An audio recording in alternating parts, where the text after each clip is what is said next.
చాలామంది బయట నుంచెల్లి చూస్తే మీకేంటి ఏసీలో కూర్చుంటారు, జాబ్ జేస్తారు అని చెప్పేసి ఈజీగా చెప్పేస్తూ ఉంటారు.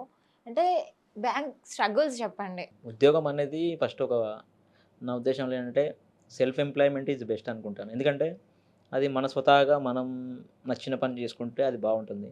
అప్పుడేందంటే మనకు స్వతహాగా చేసుకునేంత ఆర్థిక స్తోమత లేకపోవడం వల్ల ఇలా మనకు కుటుంబ భారాన్ని మీదేసుకున్నాం కాబట్టి మనము ముందుకు సాగాలంటే ఈ సొసైటీలో మన గౌరవంగా కొంత కొంత గొప్పాలంటే మనకొక పేరు అవి ఉండాలి కాబట్టి అందులో భాగంగానే బ్యాంక్ జాబ్‌లో జాయిన్ అవ్వడం జరిగింది.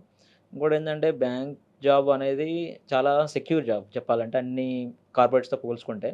కాకపోతే ఏంటంటే నౌ ఏ డేస్ బ్యాంక్ జాబ్స్ అయినా, ఏ జాబ్ అయినా గూడా అల్టిమేట్‌గా ఆర్గనైజేషన్ అయినా, కంపెనీ ఏం ఆలోచిస్తుందంటే నీ వల్ల నాకేం ఉపయోగం ఉంది దాన్ని బట్టే మనల్ని ట్రీట్ చేస్తా ఉంటది. అది డిఫరెంట్ స్టోరీ. ఏందంటే అది మనకు ఆల్రెడీ మన బాడీలో ఇన్‌బిల్ట్ అయిపోయింది బ్యాంక్ జాబ్ అనేది. అది ఇంకా కంటిన్యూ అవుతూనే ఉంటుంది. ఎందుకంటే మనకి కొంత గొప్ప మన సొసైటీలో గౌరవం ఉంది అంటే, మనం చేసే ఉద్యోగం బట్టి గూడా అలా ఉంటుంది. కాకపోతే ఎక్కడైనా ఉంటుంది మేడం. అప్స్ అండ్ డౌన్స్ అనేది కామన్ ఎక్కడైనా ఉంటాయి.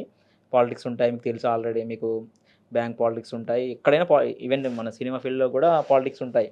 అంతా కామన్. దానంతా మనము రివైవ్ అండ్ సర్వైవ్ అవుతూనే మనకు ఫ్యూచర్ ఉంటుందని నా ఉద్దేశ్యం. పొడుస్తున్న పొద్దు మీద నడుస్తున్న కాలమా పోరు తెలంగాణమా